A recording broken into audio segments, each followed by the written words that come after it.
ai si thot Aisha radhiyallahu anha, gjithmonë ishte në përmendje të Allahut.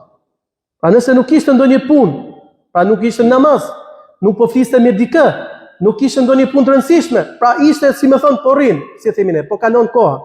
Jo, nuk po kalon kohën profeti më të shtyp, po përmendte Allahun. Pra gjatë gjithë kohës vazhdimisht i bënte dhikr Allahut, përmendte Allahun azza wa jall. Aq i rëndësishëm është dhikri, përmendja Allahut, sa që profeti Muhammed i thot një prej shokëve të tij, Muadhit, i thot: "O Muadh, pasha Allahun, unë të dua ty pra.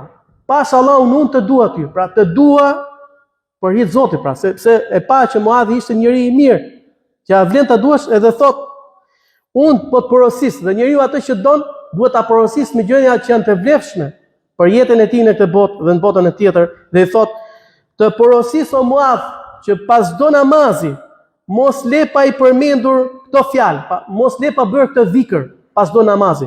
I thot: Allahumma inni ala dhikrik wa shukrik wa husni ibadatik. O Allah, më ndihmo të përmend ty. Pra duhet që muslimani të kërkojë Allahut ndihmë që të jetë i mundshëm dhikr, sepse edhe kjo punë që është kaq e lehtë, dhikri i Allahut, shumë njerëz Allahu i privon prej tij. Pra nuk bëjnë dhikr, neglizhon, ai rri kot, ose mund bëj biseda kot pa lidhje. Në vend që të bëj dhikr, pra merret me këto gjëra. Është i privuar. Prandaj ne kemi nevojë të lutim me Allahut që na mundsoj që të bëjmë dhikr atij. Pra o Allah, na ndihmo të përmend ty. Pra o Allah, më ndihmo të përmend ty.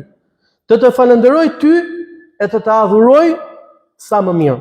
Pra kjo ishte porosia e profetit Muhammed sallallahu alaihi wasallam për Ibn Mesudin.